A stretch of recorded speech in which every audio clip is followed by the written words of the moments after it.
This is a Morgan three-wheeler, which is absolutely the best worst car in the world.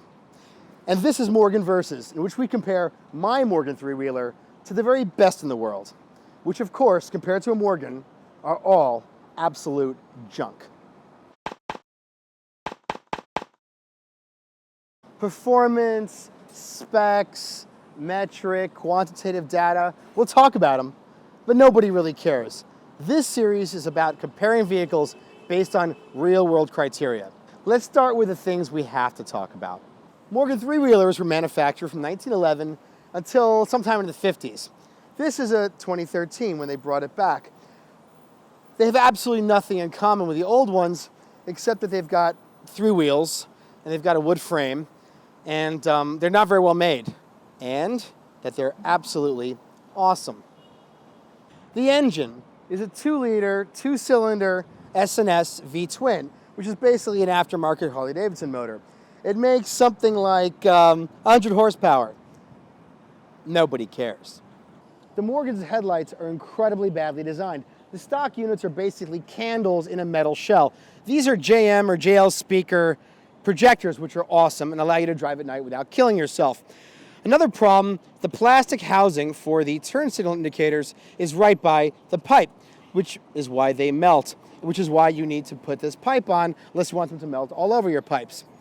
The new Morgan three-wheelers that came out just after mine have these mounted right in front of the engine, which really looks bad, which means you've got to go aftermarket and have them moved back here, so you're back to square one. The transmission is a 5-speed manual from a Mazda Miata, which is good because it's from a Mazda Miata. It'll only cost a few $100 to replace, which is bad because in order to replace it, the entire car's got to be taken apart. Again, nobody cares because if you could afford a Morgan three-wheeler, you could afford to have it taken apart, which, out of warranty, will probably cost you at least $10,000. Some say this is the most dangerous vehicle of all time. The brakes are terrible, the handling sucks. I disagree. Every decision you make driving a Morgan three-wheeler might be your last, which is why when you drive it, you become the world's greatest driver, if you value your life. It has the world's greatest anti-theft system. Because even if a car thief had one of these with him, it's almost impossible to start it even with a key. And then, what the hell are you gonna do with it? It's a Morgan three-wheeler. Storage space is somewhere between amazing and terrible. You can actually fit 2 or 3 small bags underneath your feet on the passenger side, and on the driver's side, you have this amazing storage underneath your legs, which will prevent a wallet from sliding underneath the pedals. Some people say that getting in and out is difficult. I completely disagree.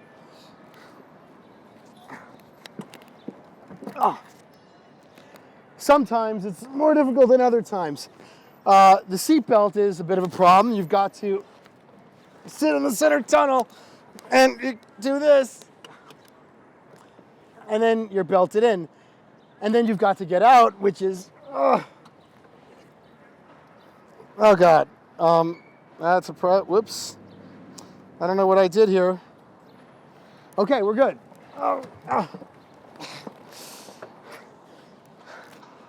None of which matters because nobody cares. You're in a Morgan three-wheeler. The visibility is absolutely amazing. Everyone can see me, which is why I bought this car. Visibility out is another story. Now, I'm a huge fan of Stevie Wonder, but I'm a bigger fan of my eyes. The windshields are a curse. They make everything look out of focus, and they're in exactly the wrong spot.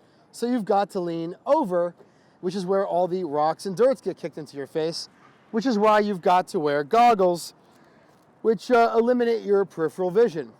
But nobody cares because they look completely awesome.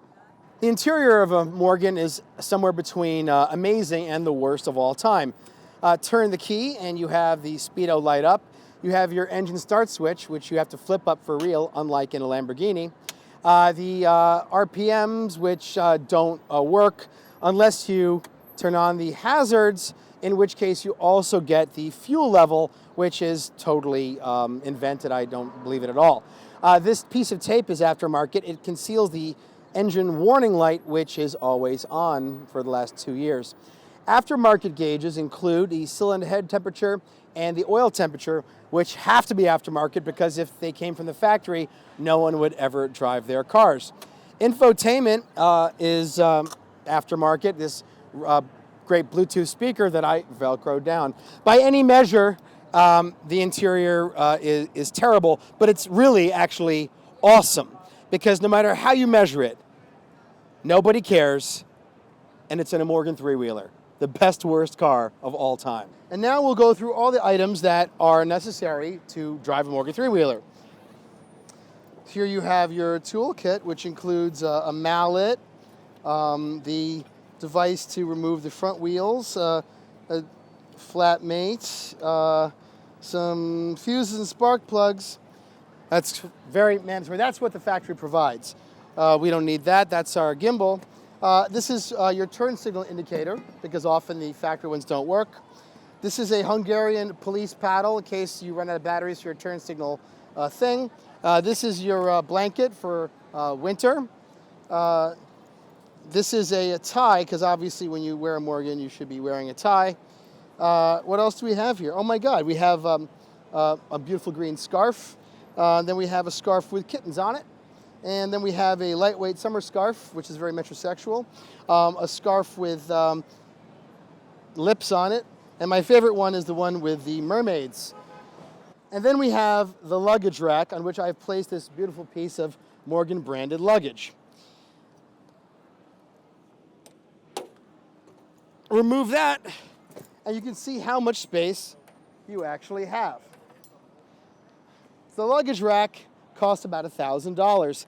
It's held in place by these pins, which protect you from these other pins coming loose.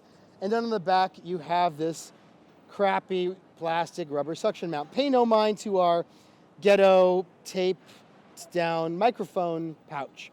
This plastic mount doesn't hold in place, which is why we had to drill these holes and place grommets in order to keep the rack from flying loose when something heavy is on it. And then you have the trunk itself. Now that the trunk is open, this is how you access the rear tire in case you have a flat tire. The problem, of course, is you have to remove all these screws to access the tire, and then to remove it, you have to put the entire vehicle on lift. This is a big, big, big problem. But again, if you can afford a Morgan three-wheeler, you can afford to get it done. Nobody cares. This is how you put it all back together. Oh, I forgot to mention, these rubber strips I got at Home Depot, they're supposed to go underneath the door to seal the door. I put them here to stop squeaking because the whole car's structure is terrible.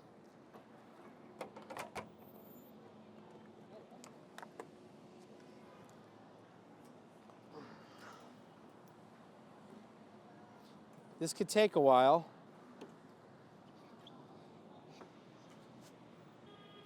Oops, oh, just scratched the car.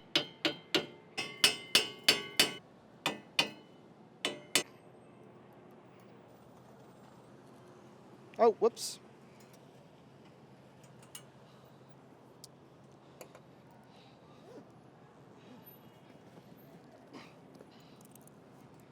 Storage, terrible, but nobody cares.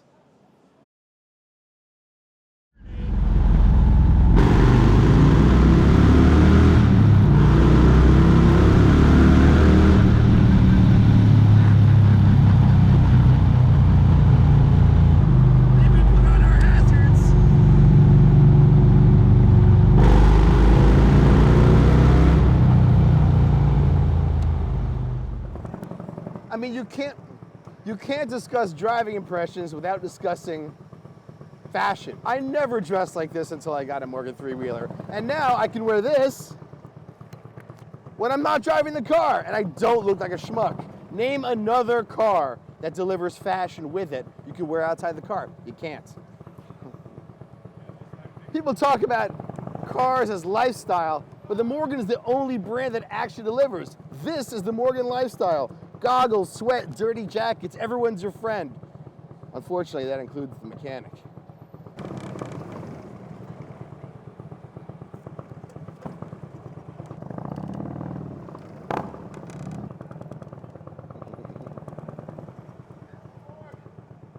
That's a Morgan. Uh-oh.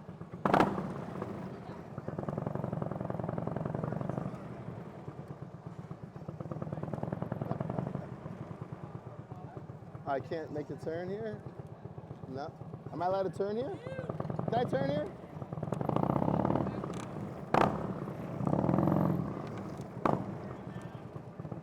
It's almost like everyone came out because they knew we were coming.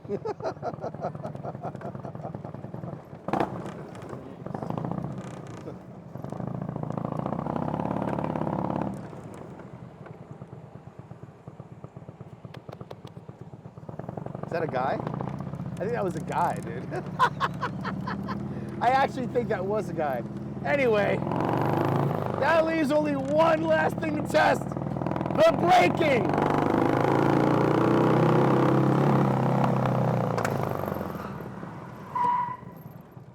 Shit. That was really bad. But that was really great because we know the brakes work. The brake is incredible. Look at these two fashionable women. Look who it is! What's up?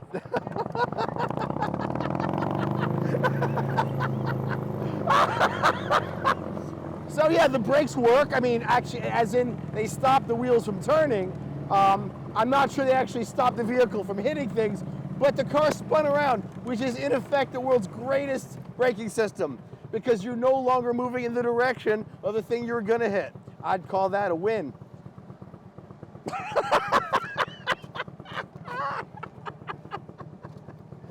And that's why the Morgan three-wheeler is the best worst car of all time. In episode 2 of Morgan's Versus, we're gonna put it up and get something really serious. See you next week.